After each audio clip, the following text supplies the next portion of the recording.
want to say thank you for being out here, and it's an honor to be here speaking with my peers. Before I forget, a big round of applause to Dave and his team. I think they've done a great job in putting this alchemy together. That doesn't count on my time, does it? So I'm here to talk to you about the coming wave of new currencies and the way we pay and how things are getting paid are changing, and you're experiencing a lot of this as we speak every day. Before I start, I'll give you a quick little background on myself. Born in New Delhi, India. My parents exported me to Canada at the age of 1. Was supposed to go to law school, dropped out, started a company called Barter Business Exchange with $10,000 and thought, okay, this will be a cool little club thing to do. Got lucky, had some great people, part of EO, joined EO in 97. In 99, we took the company public. In 2000, we were acquired by another company in Seattle, and that's how I ended up here. Biz Exchange, my current company, actually started in an EO forum in 2002. 2001, it was October, right after September 11th, and a lot of people were complaining about how bad business was, and my forum actually inspired me to get back into this business. So I'll talk to you a little bit about the coming wave of new currencies. So how we pay, the way we pay is changing. So I won't bore you with the history of money, but let's start with good old cash. And that's where, you know, most payments, that's how we all usually paid. After that, checks became very much more prevalent.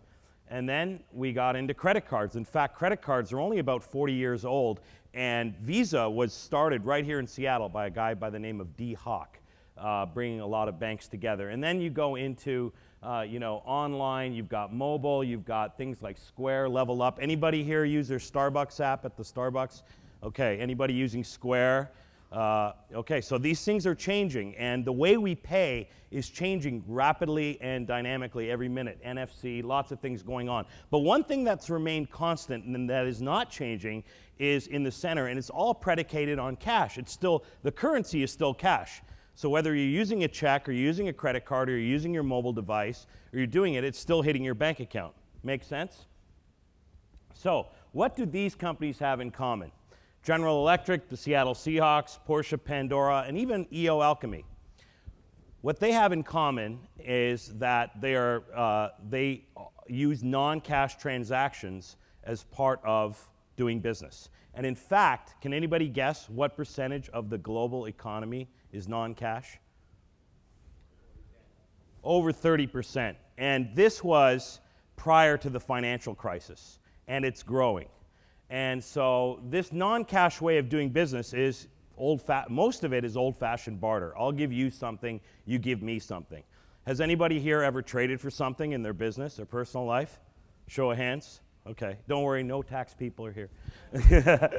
And in fact, it's not illegal, it's very legal. In fact, 65% of all Fortune 500 companies use barter or non-cash transactions as a part of the way that they do business day in and day out. And some examples are when Pepsi went into Russia, they got paid with ships full of vodka in exchange for their marketing rights because they didn't want rubles. Mercedes-Benz, when they went to Ecuador, was bidding against Saab and Volvo and really wanted the business. So they said, you know what, pay us in bananas. It's a true story. Qantas Airlines just traded for uniforms, for airline seats. Russia and Malaysia just did palm oil for fighter jets. And on a local level, you know, Craigslist, if you go on there, there's lots of things going on from a person-to-person basis. And in your business, every day you're doing that. So it is everywhere. Yet, it's very inefficient, and it has its limitations. And that's why money was invented. So the biggest problems with, direct barter is that you both have to have what each other want. You know, you're not going to be carrying this around. Make sense? So there's two big reasons why these companies, these larger companies, and you yourself are doing these types of non-cash direct transactions. And those are, number one, there is excess capacity in the world. In fact, there's excess capacity everywhere. And number two, shortage of cash. Or not just shortage of cash, it's being frugal. So either there's a shortage of cash or you're smart enough to say, I don't want to spend my cash if I don't have to. Make sense? So let's talk about excess capacity. Excess capacity is everywhere. and it's in the trillions of dollars. And I'm going to quickly just run you through a quick example. You think a hotel running at 80% occupancy is doing great. It's making money. So to give you an example, $200 average daily rate. Think again, you do the math really quick. We're limited on time, we'll go through it. They're losing $2.8 million a year, just that one property. We tend to look at the world differently, and there's excess capacity everywhere, unbilled hours, excess stock. If you look at your business, there is tons of excess capacity. In fact, if you look at the global stats today, Germany is running at, what, 70%? So there's almost 30% excess capacity. The third world is close to 50%. The US is at 68%. This is all money that's disappearing. That hotel, that $2.8 million, it's gone. We look at things differently. Every seat in here is excess capacity. These are opportunities for you to look at within your business to monetize through various different methods. And lots of great businesses came out of that. Priceline is one, Groupon is another. These are problems that we're solving. So an innovative solution. So what's another innovative solution for this? So lack of cash, we've got capacity, what can we do? So an opportunity there is a private or complementary currency. And in fact, it's not a new idea, it's been around for a long time. In fact, you all use a private currency, I'm willing to bet. Do you know what the world's largest private currency is today? No? You're already using it. I'm willing to bet 95% of you, if not 100% of you, already use it. There you go. Frequent flyer miles. And this is an example of an airline or a company. What they're doing is they're taking their excess capacity, right, and they're rewarding their best customers for it. And now it's moving on beyond to another level. Anybody seen this? You can use reward points for things beyond airline miles. You can use them on Amazon.com. It's getting easier and easier. Now, that's one type of currency. It's not very liquid. It has its limitations as well. But it's an example of where the world is moving towards.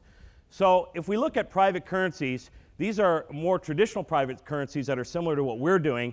In Brazil, in fact, the government is getting involved, and you can get, and Uruguay, pay for part of your taxes with private currencies. In Switzerland in 1936, Veerbank opened up one of the oldest, it's probably the oldest in the world during the great economic crisis there. They have a private currency and are trading in the billions of dollars. And the idea behind it is that it is being able to bring a group of businesses together that are able to now buy and sell amongst each other using their excess capacity. The other benefits that, the other benefits that it does is it allows to inject working capital into your organization by using your excess capacity without having to utilize cash, going to our previous speaker. So if you see, how does it work? Well, there's lots of businesses that come together, and they're part of a group, and now when they want to buy, let's say you have a restaurant over here, the restaurant is able to buy, let's say, $1,000 worth of construction services. He doesn't have to write a check. He actually can be loaned the money from the exchange. The construction company can take that money and use it to buy auto repair. The auto repair company can buy, let's say, a website, and the website company can turn around and use the restaurant for, let's say, their company Christmas party. Very, very basic example, but it's showing you how this community is working. So what are they buying? Almost anything and everything. You saw some of the previous examples before, but from charitable goods to healthcare now, it's moving very, very quickly. And what's happening is there's a convergence coming between things like points, private currencies. Has anybody here heard of Bitcoin? Has anybody used it? Okay, so it's still you've used it? So it's still very in its early stages. And so if we were to look at why people are doing this and why people are getting involved in organizations like this, the biggest thing is that it's able to drive new and incremental sales to their business. They're able to use their excess capacity to pay for business expenditures that they normally would have paid cash for. They're borrowing less money, or they've got an organization that they can borrow money from, which will actually send you more business. And there's tons of case studies around it. And that's why, if you're to look at, in third world countries or during the economic crisis, like in Greece, like 20 private currencies have popped up. And this is due to hardship. They had to do it. But on the flip side, companies like GE or IMG or Mercedes-Benz, when they do it, they're smart companies, so they're taking advantage of it even in the good times. So out of necessity or financial stress, people come up with creative solutions, and these solutions aren't just necessarily meant for them, they're also meant for very smart companies that look to grow their business. But there's a lot of, you know, there's still very fractured out there, and where we see things is that there's a massive wave coming. Now, I don't know where this wave is going, but there's a massive wave coming of new ways to pay, and technology is going to only accelerate that. I want to talk to you a little bit about our company. So when we started off as a barter company, but about 3 years ago, we looked at this and we said, okay, what's the big vision? What can we do? So our vision now, what we want to do is try to pull this all together, is to create the world's strongest and most widely accepted private currency. And we say that our purpose is that we want to make businesses and individuals more efficient and prosperous. And so, you know, one of my mentors told me is that if you could take all that excess capacity in the world and monetize it, you could actually take a dent out of poverty. We could help raise the standards of living. And on a small basis, we've seen it. We've seen the improvements happen in local businesses that we've worked with, and we've seen it from other companies as well. It's helped create jobs. It's helped create employment. And so this is what gets me excited. And I don't know if we're going to be able to do it in my lifetime, but that's certainly something that we're aiming for. Where we see opportunity also is to push this out to consumers. So now we've implemented a new program where people are getting paid from their employers, and they're getting private currency, or in our case, BizX dollars, which they're using to enhance their lives as part of their compensation. And then the next step of this is where we're pulling this out and pushing it out where consumers can do business with each other. Challenges. So trying to build the world's private currency isn't an easy task, and by any means. And in our company, we face all the same challenges that you all do, that the speakers have talked about, plus a few others. So some of the challenges that we have faced and we are facing is probably the biggest one is how do we simplify this and get the message out there, and widespread adoption. There's how do you scale this in a huge way. Right now, regulatory is not an issue, and in fact, the IRS actually likes what we're doing, and it works out very well because it's all above board, and I won't get too technical there. But yeah, you can just imagine the challenges that we're facing day in, day out trying to do this. And it's very difficult as an entrepreneur. You know, you've got your day-to-day business and you're running it and you're looking at cash flow and trying to push it. And then the biggest challenge I find, that's why EO Alchemy has been very inspirational for me, is, you know, trying to keep the eye on the bigger prize. And so that's also something that is a challenge, and certainly events like this help keep us going.